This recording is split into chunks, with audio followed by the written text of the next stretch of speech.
The morning sun cast golden rays across the magnificent gardens of Windcastle Palace, where Crown Prince Alexander stood at his office window, watching his wife Princess Isabella play with their twin children in the courtyard below. The sight should have filled him with joy, but today, a heavy weight pressed against his chest. The ancient letter in his jacket pocket seemed to burn against his ribs, its contents threatening to shatter everything he believed about his family's legacy. Isabella looked up from where she was helping 5-year-old Prince James build a sandcastle, her auburn hair catching the sunlight as she waved at her husband. Her smile was radiant, completely unaware of the storm brewing in Alexander's mind. Princess Emma, James's twin sister, ran circles around them, her laughter echoing off the palace walls like music. This peaceful scene felt like a dream that might vanish at any moment. The discovery had happened purely by accident 3 days ago. Alexander had been searching through his late grandfather's private study, looking for family documents needed for an upcoming state ceremony. King Henry had been gone for 2 years now, but his study remained exactly as he left it, filled with books, maps, and countless memories of his 60-year reign. While moving an old wooden chest, Alexander had noticed something unusual. The chest was lighter than it should have been. Upon closer inspection, he found a hidden compartment in the bottom.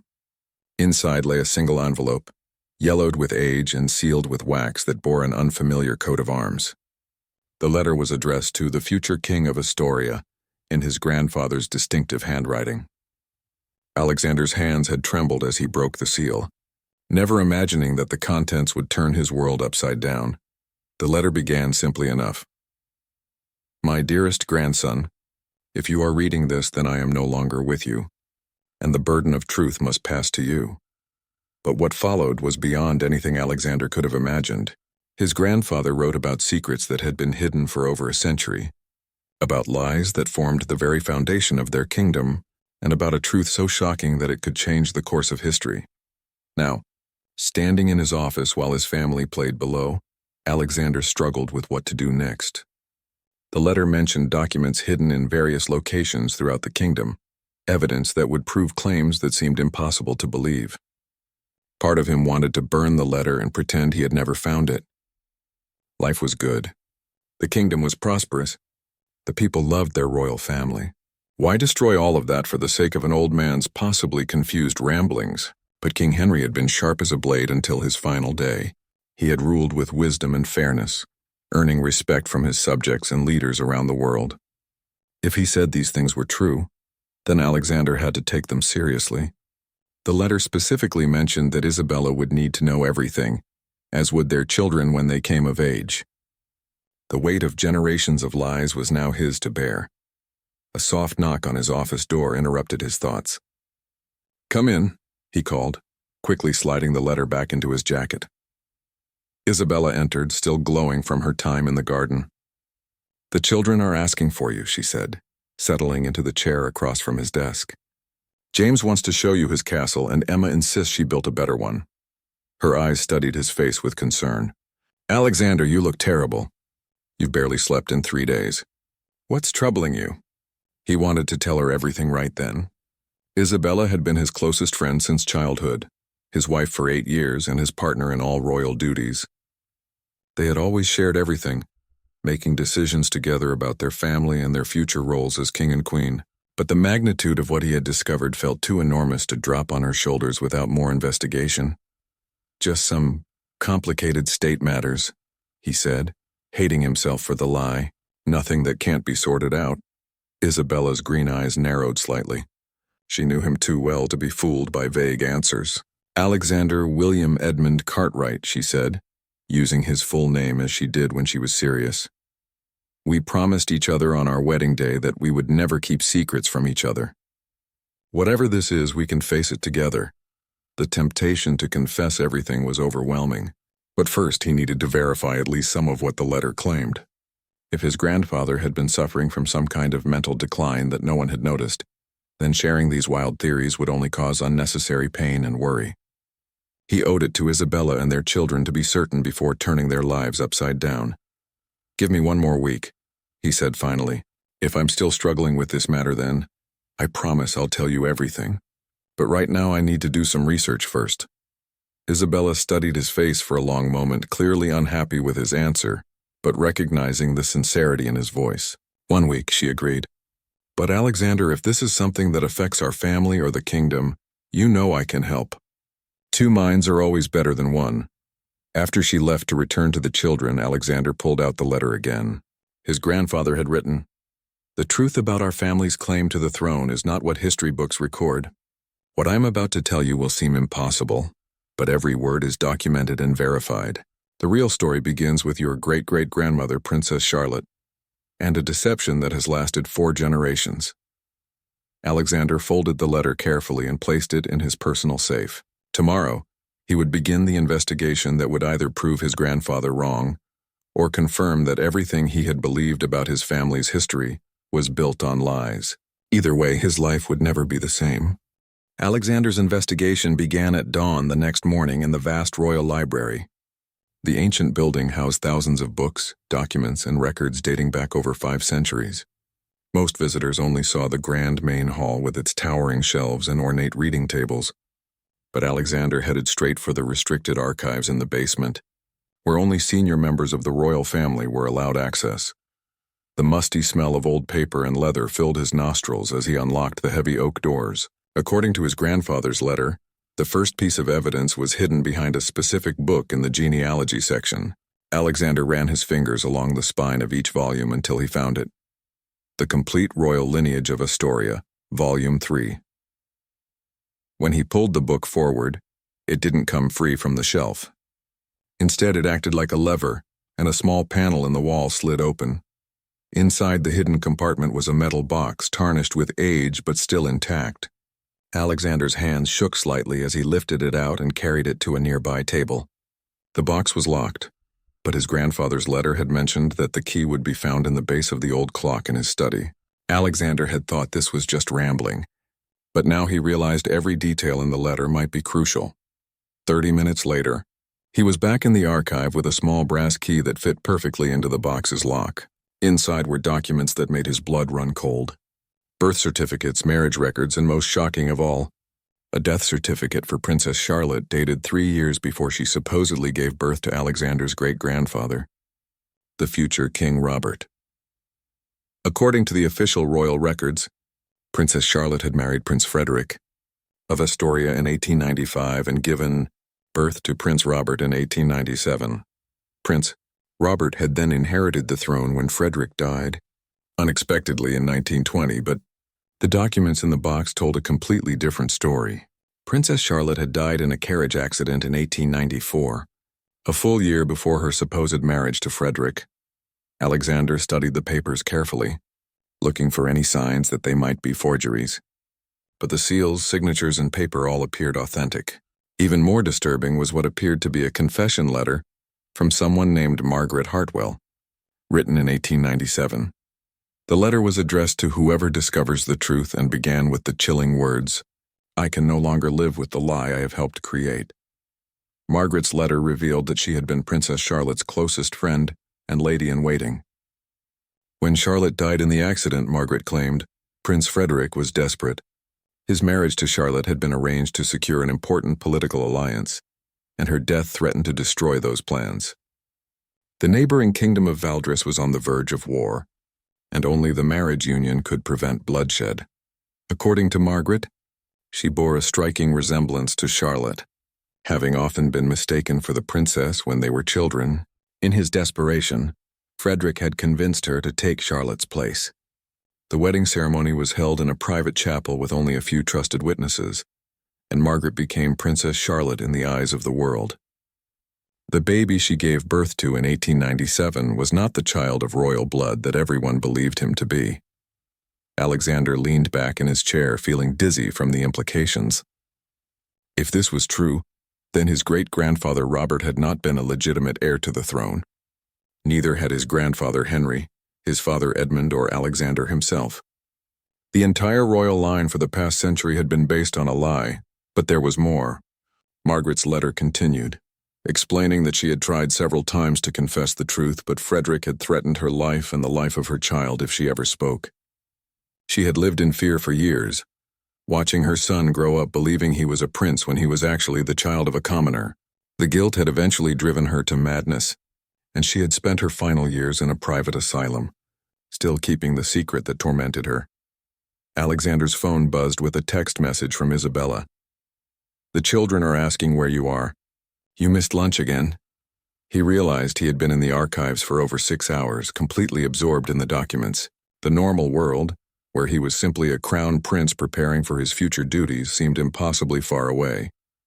He carefully photographed each document with his phone before returning them to the metal box. As much as he wanted to dismiss this as an elaborate hoax, everything felt too authentic, too detailed, too perfectly documented to be fake. But he needed more proof before he could even begin to process what this meant for his family. The next location mentioned in his grandfather's letter was the old church of St. Benedict, about an hour's drive from the palace. According to the letter, the church records from 1894 would show Princess Charlotte's funeral, providing additional proof that she had died before her supposed marriage. Alexander knew he had to see those records with his own eyes. That evening, after finally returning to have dinner with his family, Alexander found it almost impossible to act normally. Emma chattered about her day at school, telling him about the picture she had drawn of their family living in the palace. James proudly showed off a tooth he had lost that afternoon, expecting a visit from the tooth fairy.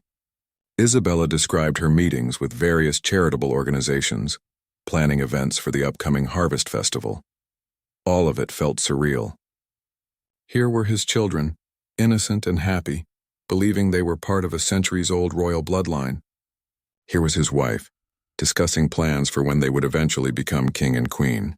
And here was Alexander sitting among them while knowing that everything they believed about their identity might be built on lies. "Daddy, are you okay?" Emma asked suddenly, looking at him with concern. "You look sad." Alexander forced a smile and pulled his daughter onto his lap. "Just thinking about grown-up things, sweetheart. Nothing for you to worry about." But as he tucked his children into bed that night, Alexander couldn't stop thinking about what their lives would be like if the truth ever came out. Would they still be princes and princess? Would they still live in the palace? Would the people of Astoria accept them? Or would there be demands for them to step down? Later, as he lay awake next to Isabella, she whispered in the darkness, "I know you're not sleeping. Please talk to me."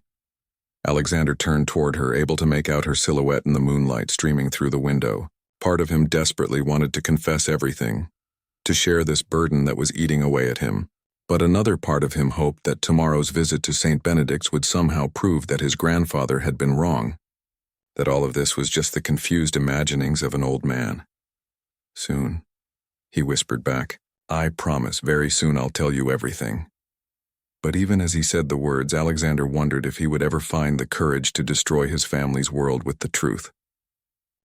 The Church of St. Benedict stood like a weathered sentinel against the gray morning sky, its ancient stone walls holding secrets that Alexander desperately needed to uncover. He had driven there alone, telling Isabella he had some personal business to attend to in the countryside. The lie sat heavily on his conscience, but he couldn't risk bringing her into this investigation until he knew the full scope of what they were dealing with. Father Thomas, the elderly priest who had served the church for over 40 years, greeted Alexander warmly at the entrance. "Your Royal Highness, what an unexpected pleasure," he said, bowing slightly. "How may I serve you today?"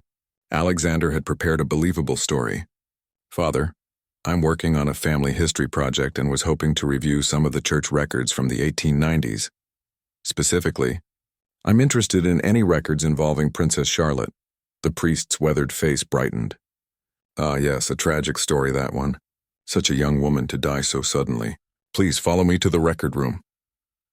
Alexander's heart raced at the casual confirmation that Princess Charlotte had indeed died. Father Thomas led him through narrow corridors lined with portraits of former priests and religious artifacts, until they reached a small room filled with tall wooden cabinets containing leather-bound record books. "The records from that period are in excellent condition," Father Thomas explained, pulling out a thick volume dated 1894. "We take great pride in maintaining our historical documents. Here we are." He opened the book and flipped through pages filled with elegant handwriting. Princess Charlotte Victoria Ashworth, aged 22, died October 15, 1894, from injuries sustained in a carriage accident. The funeral was held here 3 days later. Alexander stared at the page, his grandfather's claims becoming more real with each piece of evidence. Was it a large funeral? He asked, trying to keep his voice casual. According to the notes here, it was quite private, Father Thomas replied, reading from the margins of the page. Only immediate family and a few close friends attended. Prince Frederick was said to be devastated. They had been engaged to marry the following spring. He paused, looking thoughtful. You know, there's something odd I never noticed before. What's that? Father Thomas turned several pages forward. Look here. Just 6 months later, we have a record of Prince Frederick's wedding to Princess Charlotte. But that can't be right, can it? The same woman who died in October couldn't have married him in April. He studied the entries more carefully. How strange. I've never noticed this discrepancy before. Alexander's pulse quickened. Are there any other details about the wedding? Let me see. Father Thomas flipped through more pages. Here it is. The wedding was held in a private ceremony at the palace chapel, not here at St. Benedict's. Only a few witnesses attended, which was unusual for a royal wedding. And look at this note in the margin. It says the bride was remarkably recovered from her recent illness. That's an odd way to describe someone who supposedly died months earlier. The priest looked genuinely puzzled by the contradictions in his own church's records. Alexander realized that Father Thomas had stumbled upon the same inconsistencies that his grandfather had discovered decades ago. But unlike his grandfather, the priest had never thought to investigate further. Father, may I take photographs of these pages for my family history project? Alexander asked. Of course, Your Highness. I'm happy to help preserve our royal history. As Alexander photographed the records, his mind raced with the implications. The evidence was mounting that Margaret Hartwell's confession letter was true. Princess Charlotte had died in 1894, and someone else had taken her place to marry Prince Frederick. But who else might have known the truth? After thanking Father Thomas and leaving the church, Alexander drove to his next destination, the Ashworth family estate where Princess Charlotte had grown up. The mansion had been abandoned for decades, but it was still owned by distant relatives who had given Alexander permission to explore it for his family. Research. The house was a Gothic monstrosity with turrets and gargoyles that seemed to watch Alexander as he approached. Dust covered everything inside, and his footsteps echoed in the empty halls. According to his grandfather's letter, there was a portrait of Princess Charlotte in the main drawing room that would provide crucial evidence. Alexander found the drawing room easily enough, and there on the wall hung a magnificent oil painting of a young woman in an elegant blue gown. The brass nameplate at the bottom read, Princess Charlotte Victoria Ashworth, 1872-1894. Alexander studied the woman's face carefully. She had delicate features, blonde hair arranged in an elaborate style, and pale blue eyes that seemed to follow him around the room. But it was the second portrait that made Alexander's blood run cold. Hanging nearby was a smaller painting labeled Margaret Hartwell, Lady-in-Waiting to Princess Charlotte, 1872-1920. The resemblance between the two women was remarkable. They could have been sisters or even twins. Margaret had the same blonde hair, the same delicate features, even the same pale blue eyes.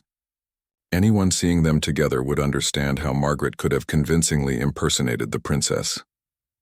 Alexander photographed both portraits and continued exploring the house. In Charlotte's former bedroom, he found her personal diary, left untouched all these years.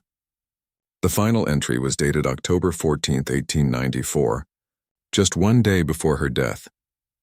Tomorrow, Frederick and I travel to the capital for our final wedding preparations, Charlotte had written in her flowing script.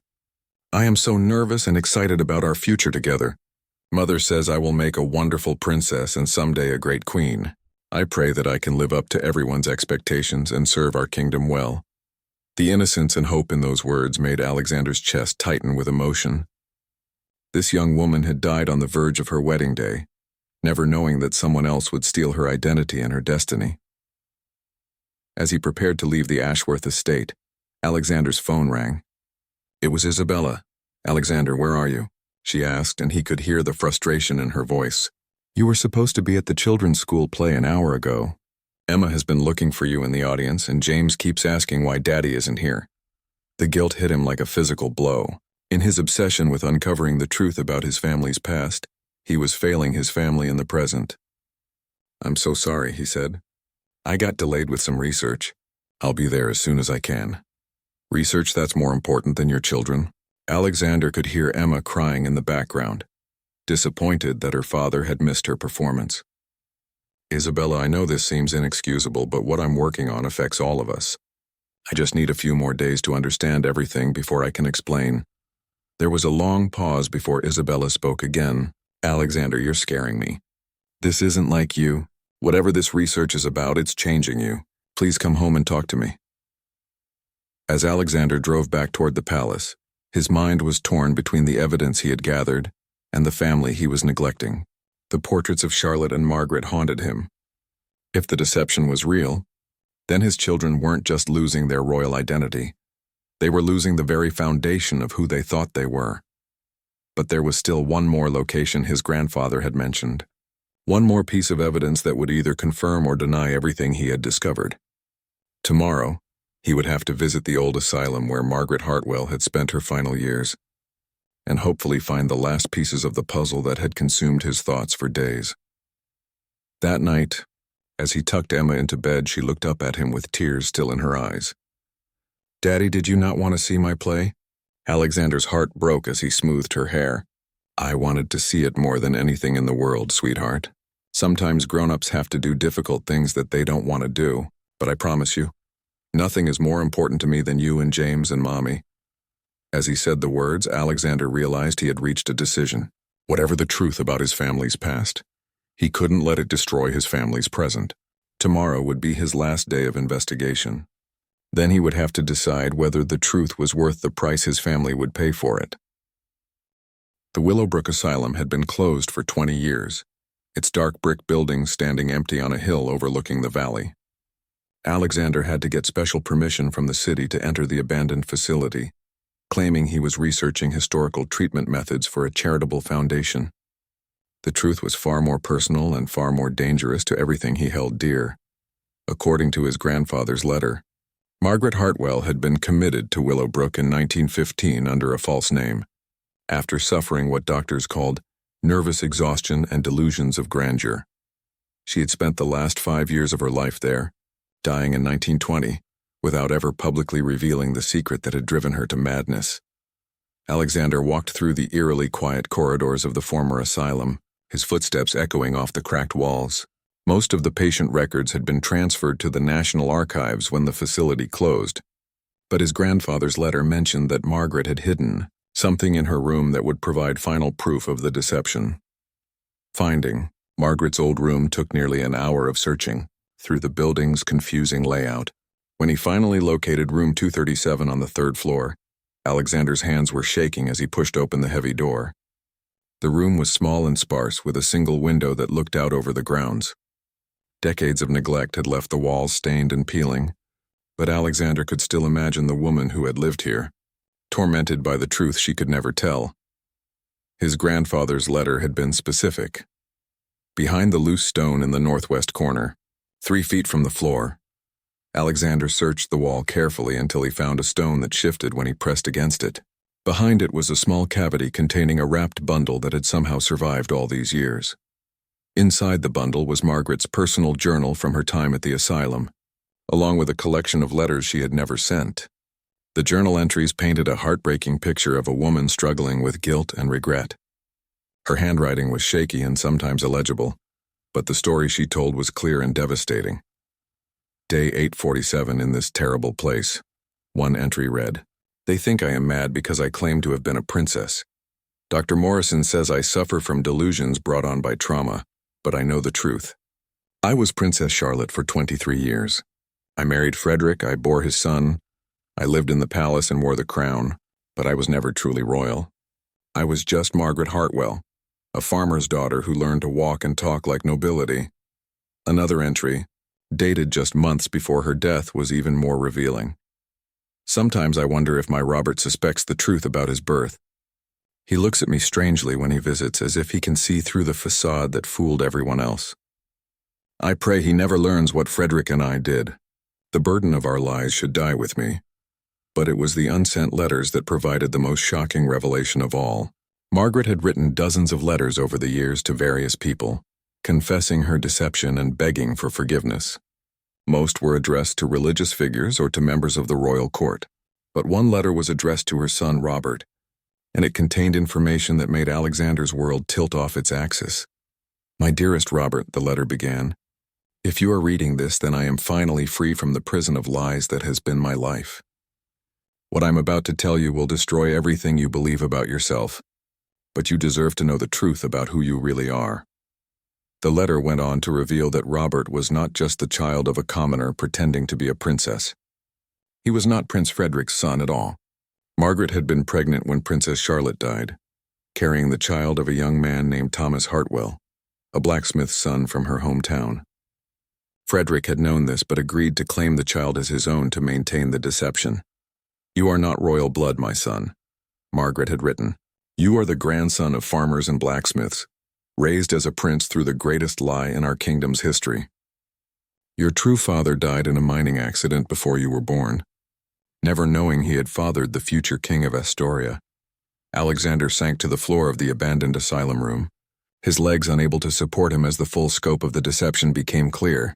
His great-grandfather Robert had not only been raised under false pretenses, he had not even been the biological child of Prince Frederick.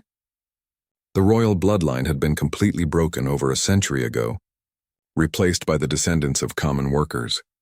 His phone buzzed with another message from Isabella. "Alexander, I'm really worried about you. Please come home. The children miss you and I need to know what's happening." For the first time in days, Alexander felt tears streaming down his face. How could he tell his wife that their children were not princes and princess? How could he explain that the crown they would someday inherit belonged to someone else entirely? How could he tell Isabella that she would never be queen because he would never be the rightful king? But there was more in the bundle. Underneath Margaret's journal was a folded piece of parchment that looked much older than everything else. When Alexander carefully opened it, he discovered it was Princess Charlotte's will, written just weeks before her death. In it, she had specified that if she died before producing an heir, the throne should pass to her cousin Edmund Ashworth, who lived in exile in the neighboring kingdom of Ravencrest. According to the will, Edmund's descendants would be the rightful heirs to the Astorian throne. Alexander realized with growing horror that somewhere out there, possibly still in Ravencrest, lived people who had a legitimate claim to his kingdom. People who had been denied their birthright for over a century because of Margaret and Frederick's desperate deception. Alexander carefully photographed every page of Margaret's journal and letters before rewrapping them and placing them back in their hiding place. As he drove home from the asylum, his mind raced with possibilities and consequences. He could continue to keep the secret as his grandfather had done. He could burn all the evidence and pretend none of this had ever happened. His family could continue living their royal life and no one would ever know the difference. But the thought of spending the rest of his life knowing the truth made him feel sick. Every time he wore his ceremonial robes, every time he attended a state function, every time he signed official documents, he would know he was living a lie. And someday his children would inherit that same burden of deception. When he arrived back at the palace, Isabella was waiting for him in their private sitting room. She had been crying and her eyes were red and puffy. "Alexander, sit down. We need to talk." "Isabella, No," she interrupted firmly. "You've been disappearing for days, missing important family events and acting like a stranger. I've been patient, but I can't take this anymore. Either you tell me what's going on right now, or I'm taking the children and going to stay with my sister until you figure out how to be a husband and father again." Alexander looked at his wife, the woman he loved more than life itself, and realized he had reached the point of no return. The investigation was over. The evidence was overwhelming. Now he had to decide whether to burden Isabella with the truth that would change their lives forever, or find the courage to carry this secret alone. "Isabella," he said quietly, "what I'm about to tell you will change everything you believe about our family, our kingdom, and our future. Once you hear this, there's no going back to the way things were before." Isabella took his hands in hers, her green eyes full of love and determination. "Whatever it is, we'll face it together. That's what we promised each other on our wedding day, remember?" Alexander took a deep breath and began to speak, knowing that in the next few minutes he would destroy his wife's world with the truth that had been hidden for over a century. Alexander's hands trembled as he pulled out his phone and showed Isabella the photographs he had taken over the past several days. It all started with this letter, he began, his voice barely above a whisper. I found it hidden in grandfather's study. Isabella listened in stunned silence as Alexander recounted everything he had discovered.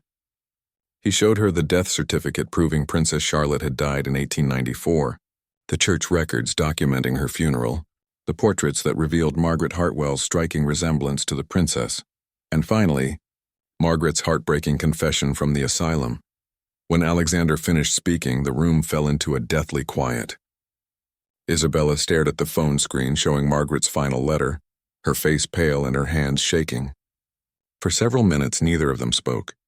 The grandfather clock in the corner ticked steadily, marking time in a world that had suddenly become unrecognizable. So you're telling me, Isabella finally said, her voice hollow, that our children aren't really royal? That we've been living a lie our entire lives? Alexander nodded, unable to meet her eyes. According to the evidence, our great-grandfather Robert was the son of a blacksmith, raised by a woman who was impersonating a dead princess. The real royal bloodline ended with Princess Charlotte in 1894. Isabella stood up abruptly and walked to the window, staring out at the palace gardens where their children had played that morning. James and Emma, she whispered. How do we tell them that they're not really prince and princess? How do we explain that everything they've been taught about their heritage is false? I don't know, Alexander admitted. I've been asking myself the same question for days. Isabella turned back to him, and Alexander was shocked to see anger burning in her eyes. Days? You've known this for days and you didn't tell me? I'm supposed to be your partner, your equal in everything we do. But instead you let me go on planning charity events and state functions while knowing that we have no right to any of it. I needed to be sure, Alexander said desperately. I had to verify everything before I could tell you something this devastating. Devastating. Isabella's voice rose. Alexander, I don't care if our children are the descendants of blacksmiths or farmers or street sweepers. What devastates me is that my husband didn't trust me enough to share this burden with me. What devastates me is thinking about all the people who might know the truth about us and are just waiting for the right moment to expose us. Alexander felt his world crumbling around him. Isabella, I was trying to protect you. Protect me from what? From the truth. From reality? She was pacing now, her anger building with each word. Do you have any idea what this means? Not just for us, but for the entire kingdom. Every law that's been passed, every treaty that's been signed, every decision that's been made by our family for over a century has been made by people with no legal right to the throne. The full scope of the situation was beginning to hit Isabella, and Alexander watched helplessly as the woman he loved grappled with the same overwhelming emotions he had been experiencing for days. But there was something else in her expression now, something that looked almost like relief. You know what the strangest part of all this is? Isabella said, sinking back into her chair. I'm not surprised. I've always felt like there was something wrong with our family's story. Your grandfather used to get this look in his eyes sometimes when he talked about family history, like he was remembering something painful, and your father has always seemed uncomfortable with the formal ceremonies and traditions. Alexander stared at his wife in amazement. You suspected something? Not this specifically, but something. The official story of our family never quite made sense to me. Princess Charlotte's sudden recovery from her illness, the private wedding ceremony, the way certain historical documents seemed to be missing from the royal archives. Isabella shook her head. I thought I was just being paranoid, but now it all makes perfect sense. So what do we do now? Alexander asked. Do we confess everything to the public? Do we step down and try to find Princess Charlotte's real heirs? Do we keep the secret and continue living this lie? Isabella was quiet for a long time, staring at the photographs on Alexander's phone. There's something you haven't considered, she said finally. What's that? What if we're not the only ones who know the truth? What if there are other people out there who have discovered the same evidence you found? What if someone is planning to use this information against us? The thought sent a chill through Alexander's body. You think we're being watched? Think about it logically, Isabella said. If your grandfather knew the truth and documented it so carefully, why didn't he ever confess? Why did he let your father inherit the crown, knowing it wasn't rightfully his? And why did he hide all this evidence instead of destroying it? Alexander considered his wife's questions and realized she was right.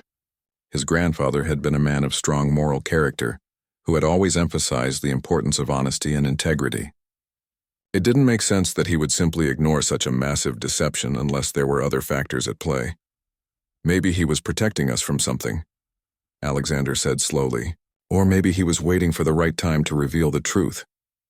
Or maybe, Isabella said grimly, he was being blackmailed by someone who already knew. The possibility hung in the air between them like a poisonous cloud. If someone had been using the secret to control Alexander's grandfather, that same person might still be alive and watching Alexander's family. Every decision they had made, every policy they had supported, every alliance they had formed could have been influenced by an unseen puppet master who held the key to their destruction. We need to find out who else knows, Isabella said firmly. We need to understand exactly what we're dealing with before we make any decisions about confessing or stepping down. Alexander felt a mixture of relief and terror at his wife's words. Relief that she was standing by him and approaching this crisis as his partner. Terror at the implications of what she was suggesting. How do we investigate something like that without exposing ourselves? Very carefully, Isabella replied. But first we need to tell your parents. If King Edmund and Queen Victoria are still alive when this secret comes out, they deserve to know the truth before they read about it in the newspapers. Alexander's stomach lurched at the thought of confessing to his father that the crown he wore belonged to someone else. King Edmund had ruled Astoria for 30 years with wisdom and dedication.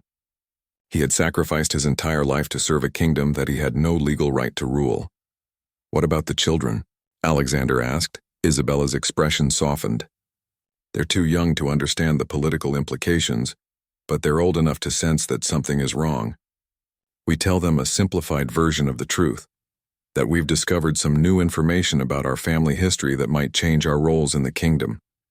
We reassure them that no matter what happens, we'll always be a family and we'll always love them. As if summoned by their conversation, footsteps echoed in the hallway outside their sitting room, followed by Emma's voice calling for her parents. Isabella quickly wiped her eyes and composed herself while Alexander slipped his phone back into his pocket. Mommy, Daddy. Emma burst into the room, followed closely by James. Miss Sarah says we can have a sleepover in the library tonight if you say it's okay. Looking at his children's bright, innocent faces, Alexander felt his heart breaking all over again. In a few days or weeks, he might have to explain to them that their entire world was built on lies. But for now, they were still just children who wanted to have adventures in their family's magnificent library. Of course you can, Isabella said, forcing a smile, but only if you promise to be very careful with all the old books. As the children ran off to prepare for their library sleepover, Alexander and Isabella looked at each other with the weight of their shared secret settling between them.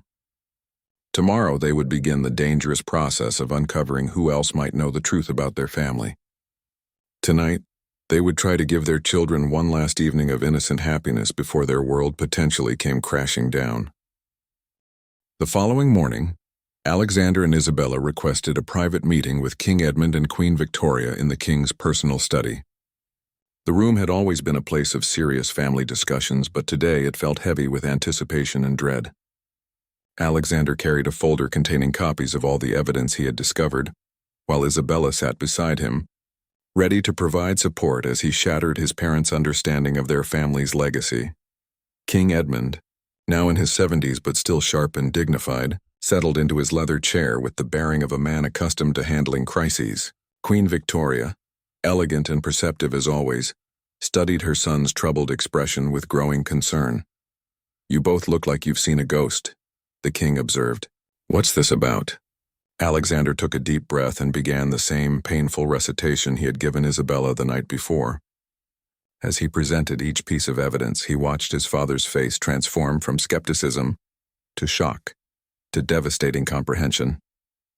Queen Victoria gasped audibly when Alexander showed them the portraits of Princess Charlotte and Margaret Hartwell, and by the time he finished reading Margaret's confession letter, both of his parents were visibly shaking. King Edmund was the first to speak, his voice hoarse with emotion. My God, Alexander, are you absolutely certain about all of this? I've verified every document, every date, every detail, Alexander replied. I wish I could tell you I had doubts, but the evidence is overwhelming. Queen Victoria stood up and walked to the window, her royal composure finally cracking. 30 years, she whispered. I've been queen for 30 years, believing I was serving my rightful role. All those ceremonies, all those decisions, all those times I wore the crown. She turned back to face them, tears streaming down her face. We've been living a lie our entire lives. But King Edmund's reaction was different from what Alexander had expected. Instead of despair or anger, there was something that looked almost like relief in his father's eyes. "Alexander," he said quietly, "there's something I need to tell you. Something I probably should have told you years ago." Alexander felt his stomach drop. "What do you mean?" King Edmund opened a drawer in his desk and pulled out an envelope that looked similar to the one Alexander had found in his grandfather's study. "I've known about this for 25 years. The revelation hit Alexander like a physical blow. "You've known? All this time you've known the truth and you never said anything?" "Let me explain," King Edmund said, raising his hand for patience. "When I was 35, I received an anonymous letter claiming that our family's claim to the throne was fraudulent. At first, I dismissed it as the work of some conspiracy theorist or political opponent. But the letter contained specific details that made me investigate further." Queen Victoria stared at her husband in shock. "Edmund, you never told me any of this." "I couldn't," he replied sadly, "because what I discovered was exactly what Alexander has found now. Every piece of evidence, every document, every proof that we are not the rightful rulers of Astoria." Alexander's mind raced with the implications. "If you've known for 25 years, why haven't you abdicated? Why have you continued to rule?" King Edmund's expression grew grim. "Because of what happened when I tried to investigate who had sent me that anonymous letter. Within a week of beginning my research, I received a phone call from someone who knew exactly what I was doing. They had been watching me, monitoring my visits to archives and churches, following my every move." "Who was it?" Isabella asked. "I never found out their identity, but their message was very clear. If I ever attempted to reveal the truth about our family or step down from the throne, they would ensure that the revelation came out in the most damaging way possible. Not just to our family, but to the entire kingdom." Alexander felt sick. "They were blackmailing you." "More than that," King Edmund continued. "They explained that the stability of Astoria depends on the continuity of our rule, even if it's based on a lie. Our kingdom has avoided wars, maintained prosperity, and earned respect on the international stage under our family's leadership for over a century. If the truth came out suddenly, it could trigger political chaos, economic collapse, and possibly even civil war." Queen Victoria sank back into her chair, overwhelmed by this new information. "So you've been ruling under threat for 25 years? "Yes, and I've done the best I could with that burden. Every policy decision, every international agreement, every domestic program has been made with the knowledge that someone is watching, someone who could destroy our kingdom at any moment if I step out of line." Alexander struggled to process what his father was telling him. "But who are these people? What do they want?" "I believe," King Edmund said slowly, "that they are connected to Princess Charlotte's real heirs, the legitimate royal family that should be ruling Astoria." The room fell silent as everyone absorbed this possibility. If the real royal family was still alive and aware of their claim to the throne, then Alexander's family wasn't just living a lie. They were preventing the rightful rulers from claiming their birthright.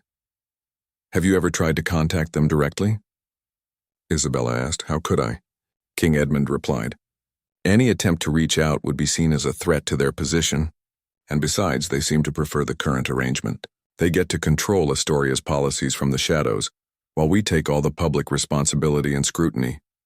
Alexander stood up and began pacing, his mind working through all the possibilities. "So what you're telling me is that we're not just illegitimate rulers. We're puppets being controlled by the people who should actually be on the throne." "It appears that way, yes. And if we try to confess the truth or step down, they'll destroy the kingdom out of spite?" King Edmund nodded gravely. "That was the threat I received 25 years ago, and I have no reason to believe it was empty." Isabella spoke up, her voice steady despite the shocking revelations. "There has to be another way. We can't spend the rest of our lives being controlled by shadow puppet masters, and we can't pass this burden on to James and Emma." "What are you suggesting?" Queen Victoria asked. "We find them," Isabella said firmly. "We locate Princess Charlotte's real heirs and confront them directly. We offer to work with them to find a solution that doesn't involve destroying the kingdom or living under constant threat." Alexander stared at his wife in admiration and terror. "Isabella, that's incredibly dangerous. If we're wrong about their intentions, if they really do want to cause chaos, then we'll be no worse off than we are now, she interrupted. At least we'll know who we're dealing with instead of jumping at shadows for the rest of our lives. King Edmund looked older than Alexander had ever seen him. I've spent 25 years trying to protect this kingdom and our family from the consequences of the truth. But maybe it's time to stop running from it. The children, Queen Victoria said suddenly. What about James and Emma? How do we protect them from all of this? Alexander felt a surge of protective love for his children. We find a way to resolve this before they're old enough to inherit the throne. One way or another, we end this cycle of deception and fear. As the family sat in the study, surrounded by portraits of their ancestors who may not have been ancestors at all, Alexander realized that they had reached a crossroads. They could continue living the lie, being controlled by unseen forces and pass the burden on to another generation, or they could take the dangerous step of confronting the truth and trying to find a better way forward. All right, Alexander said finally. We find them. We find Princess Charlotte's real heirs and we demand answers. But we do it carefully and we do it together. Outside the study windows, storm clouds were gathering over the palace, as if nature itself was preparing for the confrontation that would determine the future of the kingdom and the fate of two royal families whose destinies had been intertwined by a century-old lie. 3 weeks later, Alexander and Isabella found themselves standing before an elegant manor house in the countryside of Ravencrest, their hands intertwined as they prepared for the most important conversation of their lives. Their investigation had led them to Lady Catherine Ashworth, the great-great-granddaughter of Edmund Ashworth, who according to Princess Charlotte's will should have inherited the Astonian throne over a century ago. The journey to find Lady Catherine had been both easier and more difficult than they had expected. Easier because the Ashworth family had never tried to hide their lineage or their legitimate claim to the throne. More difficult because approaching them required delicate diplomatic negotiations through back channels, careful planning to avoid international incidents, and the constant fear that they were walking into a trap. Lady Catherine herself answered the door, a woman in her 60s with silver hair and piercing blue eyes that reminded Alexander immediately of Princess Charlotte's portrait. She was accompanied by a younger man who introduced himself as her son, Lord David Ashworth, and a woman who appeared to be her daughter. Lady Margaret Ashworth, named, Alexander realized, after the woman whose deception had changed both families' destinies. Your Royal Highnesses, Lady Catherine said with a slight curtsy that felt more ironic than respectful. Please come in. We have a great deal to discuss. The manor's drawing room was elegant but understated, furnished with antiques that spoke of old money and older secrets. As they settled into comfortable chairs around a mahogany table, Alexander noticed several historical documents already laid out, as if Lady Catherine had been preparing for this conversation for years. I suppose you're wondering how long we've known. Lady Catherine began without preamble, her voice cultured but direct. The answer is that my family has known the truth since 1894. We have every document, every piece of evidence, every proof of our legitimate claim to your throne. Isabella leaned forward. Then why haven't you ever come forward? Why have you let us rule in your place? Lady Catherine exchanged glances with her children before responding. Because, my dear, ruling a kingdom is not about bloodlines or legal documents. It's about serving the people and maintaining stability. Your family, despite the circumstances of how you came to power, has done an excellent job of both. But you've been controlling our policies from behind the scenes, Alexander said. My father told us about the threats, the blackmail. Lord David laughed, a sound that held no malice. I'm afraid your father misunderstood our intentions. We weren't threatening him, we were protecting him. Protecting him from what? Lady Margaret spoke for the first time, her voice gentle but serious. From the political enemies who discovered the truth about your family decades ago and were planning to use it to destabilize Astoria. There are people who would love to see your kingdom fall into chaos, and the revelation about your illegitimate claim to the throne would have given them the perfect opportunity. Alexander felt his worldview shifting once again. So the anonymous letter my father received was from us, Lady Catherine confirmed. We had learned that certain hostile groups were preparing to expose your family's secret in the most damaging way possible. We reached out to warn him and to offer our protection. Protection? Isabella asked, confused. Think about it strategically, Lord David explained. If we had simply announced our claim to the throne, it would have created a constitutional crisis. Two royal families with competing claims, each with legitimate reasons to rule. The uncertainty would have lasted years, possibly decades, while courts and parliament debated the legal issues. Lady Catherine nodded. Meanwhile, Astoria would have been vulnerable to its enemies. Its economy would have suffered, and its people would have paid the price for our family dispute. Alexander was beginning to understand. So instead you decided to work with us. Precisely. We made sure that any attempts to expose your family's secret were quietly discouraged. We used our influence in international circles to support your father's policies when they aligned with our vision for Astoria's future. And yes, occasionally we offered guidance when we felt the kingdom was heading in the wrong direction. But you never wanted to actually rule? Isabella asked. Lady Margaret smiled sadly. My great-great-grandmother, Princess Charlotte, died before she could become queen. She never wanted the crown for its own sake. She wanted it so she could serve her people and make Astoria a better place. That's exactly what your family has been doing for over a century. Lady Catherine stood and walked to a window overlooking her gardens. The truth is, we've been quite content with the arrangement. You handle the public duties, the ceremonies, the political pressures, and all the scrutiny that comes with being royal. We get to live quietly in the countryside while still ensuring that Astoria is governed wisely. Then why reveal yourselves now? Alexander asked. Because, Lord David said, we know you found the evidence in your grandfather's study, and we know you've been investigating the truth. You deserve to understand the full situation rather than living in fear of some imaginary enemy. Alexander felt a weight lifting from his shoulders that he hadn't even realized he was carrying. So you don't want us to abdicate? Heavens no, Lady Catherine laughed. Can you imagine the paperwork involved in a complete change of monarchy? Besides, your children are delightful. We've been watching them from afar, and they're going to make excellent rulers someday. Isabella looked startled. You've been watching our children? Only in the kindest way, Lady Margaret assured her. We've kept tabs on the royal family to ensure their safety and well-being. After all, they may not be our biological descendants, but they are Astoria's future. The conversation continued for several hours, with both families sharing stories, documents, and perspectives that had been hidden for generations. Alexander learned that the Ashworth family had always considered themselves the guardians of Astoria's true interests, working behind the scenes to protect the kingdom regardless of who wore the crown. As the afternoon wore on, a new understanding began to emerge. Instead of two competing royal families, they could become partners in ensuring Astoria's continued prosperity. The Ashworth family would continue their behind-the-scenes work in international relations and policy guidance, while Alexander's family would maintain their public roles as the kingdom's ceremonial and political leaders. There is one condition, Lady Catherine said as their meeting drew to a close. The truth about your family's origins must eventually be revealed to the people of Astoria.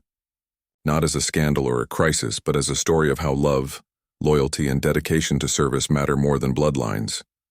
Alexander and Isabella exchanged glances. When? Isabella asked. When your children are adults and ready to handle the responsibility, Lord David suggested. Perhaps on the 100th anniversary of the deception, which would be in about 5 years. By then, enough time will have passed that it becomes a historical curiosity rather than a political crisis. As they prepared to leave, Lady Catherine handed Alexander a small wooden box. These are letters that Princess Charlotte wrote to her cousin Edmund, my great-great-grandfather, before her death.